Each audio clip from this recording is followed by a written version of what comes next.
Bildiyiniz kimi İran və Amerika-İsrail arasında hazırda qarşıdurmadır və bununla bağlı bir çox ölkələrin hava məkanı bağlanıb və yaxud da uçuşlar məhdudlaşdırılıb. Bu bütün müharibələr dönəmində olur. Ancaq burada mən bir məsələyə toxunmaq istəyirəm və buradan aidiyyatı qurumlara da çağırış eləmək istəyirəm. Aidiyyatı qurumlar dediyim Azərbaycan Respublikası Xarici İşlər Nazirliyi olsun, Azal olsun və digər aidiyyatı qurumlar. Belə ki, bildiyiniz kimi Azərbaycan Respublikasının vətəndaşları həmin münaqişə zonasında kifayət qədər səfərdə olan vətəndaşlarımız var. Yəni burada ümrə ziyarətinə gedənlər var və yaxud da Birləşmiş Ərəb Əmirliklərində olanlar var və bunların geri qaytarılması ilə bağlı ciddi problemlər yaranıb. Belə ki, dünyanın hər bir ölkəsi öz vətəndaşı münaqişə zonasına düşərsə, həmin o əraziyə düşərsə, onların oradan geri qaytarılması üçün xüsusi tədbirlər eləyir. Və yaxud da oranın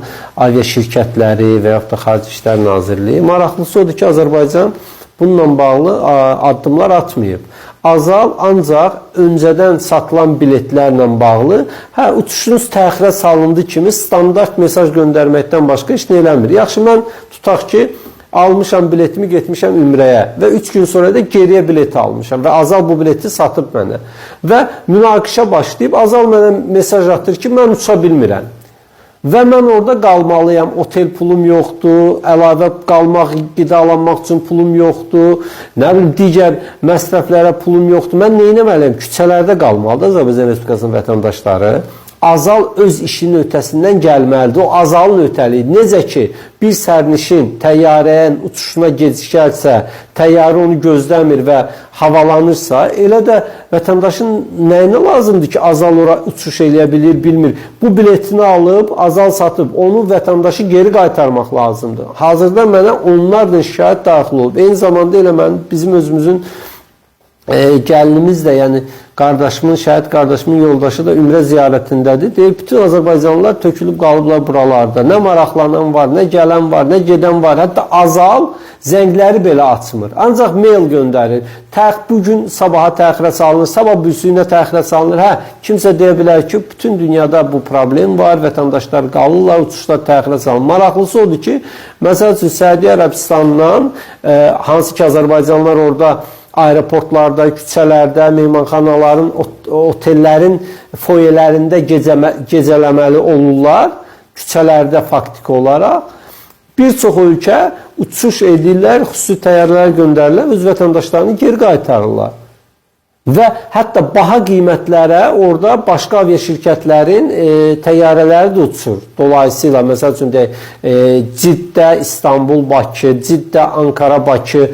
Azal niyə bir təyyarə göndərib həmin o marşrutla öz vətəndaşlarımızı oradan gətirmək istəmir? Və ya Xarici İşlər Nazirliyi, səfirlərimiz, həmin ölkədəki səfirlərimiz nə işlə baxır, nə ilə məşğuldular? Yəni, başa düşdükdə boş vaxtlarında səfirlik əməkdaşlarımız, səfirliklərimiz orada bizneslə məşğuldular. Alverlə məşğullar, xurma alverindən tutun da Avropadakılar şərab alverinə qədər hər işdən məşğullar, maşallah. Belə fövqəladə vəziyyətlər 3-4 ildən, 5-6 ildən biri olur. Necə ki, xatırlayırsınız, Ukraynada qarşı durma olanda bizim oradakı xanım səfirimiz Elmira Axundova hamıdan birinci qaçıb gəlib oturmuşdu Bakıda və Azərbaycanlılar qalmışdı döyüş zonasında, çıxa bilmirdilər. Axırda Moldovadakı səfirimiz getdi, onların işinlə məşğul oldu. İndi mən buradan aidiyyatı qurumlara, başda Xarici İşlər Nazirliyinə, yəni səfirlər, həmin orada fəaliyyət göstərən səfirlik əməkdaşları, konsulluq nümayəndələri, konsullar bu işə qoşulmalılar, vətəndaşlarımızı geri qaytarmalılar.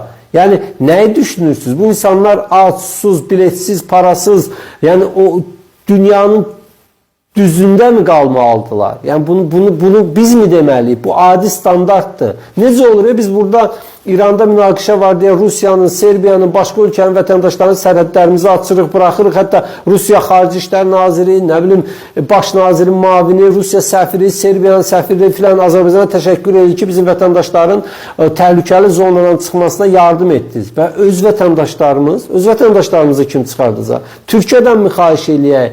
Səudiyyədən mi xahiş xahiş eləyək, Bəhreyindən mi xahiş eləyək ki, siz canınız, siz bizim vətəndaşlarımızı oradan çıxardın? Yoxsa Rusiyaya mı deyək, Amerikaya mı deyək? Ya bu nə böyük şeydir ki, bir təyyarə göndərsən, orada sənin nə qədər vətəndaşın var ki, uzaq başı 2 reysə, 3 reysə vətəndaşlarını geri qaytaracaqsan və heç kim sənə demir ki, pulsuz geri qaytar. Hansı ki, bunu da pulsuz da eləmək olar. Yəni, böyük bir şey deyil, böyük bir xərc deyil dövlət üçün.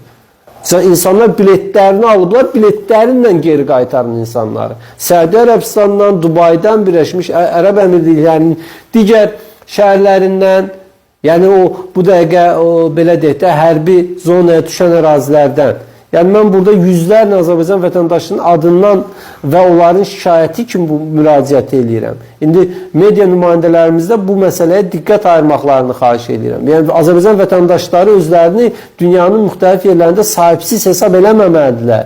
Onlar səfirliklər vasitəsilə, konsulluqlar vasitəsilə, aidiyyatı qurumlarla bilməlidirlər ki, onların arxasında bir dövlət var, dövlət quruluşları var.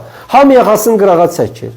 Yəni, azal, bilet satmısansa, get, haqqını ödə. Hə, sən standart marşrutda uçmuşsansa, lap yaxşı, qeyri-standartdan uç, daha uzaqdan uç. İnsanlar bilet pulunu verib biletini alıblar.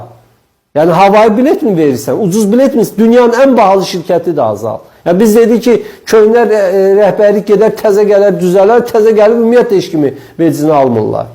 Yəni, bu biabırçılığın mən güman edirəm ki, tez bir zamanda aradan qaldırırlar və vətəndaşlarımız öz vətənlərinə qayıdarlar. Yəni, biz başqa ölkələrin vətəndaşlarının xilas olmasına yardım edirik, öz vətəndaşlarımız haqqında xəbərləri yoxdur. Yəni, belə şey olarmı? Uşaqlarla, uşaqlı valideynlər hamısı qalıblar Dubayların, nə bilim, Səudi Ərəbistanın o bu şəhərlərində çıxa bilmirlər. Və şikayətlərini də deməyə adam tapmırlar. Nə konsul tapırlar, nə səfir tapırlar, nə azalı nümayəndəsini tapırlar. Yəni, siz bizə nə vaxt lazımsınız və dövlətdən bu qədər maaşı niyə alırsınız? O vəzifələri, o diplomatik toxunulmazlıqları, o pasportları, diplomatik pasportları, nə bilim, digər pasportları, imtiyazları nəyə alırsınız əgər Azərbaycan vətəndaşlarına xidmət eləməyəcəksinizsə? Güman edirəm ki, mənim bu müraciətim də aidiyyatı qurumlara çatar və bu sayədə işlər görürlər, nəhayət Azərbaycan vətəndaşları məğdur vəziyyətdən xilas olar. Təşəkkür edirəm bir daha. Sağ olun.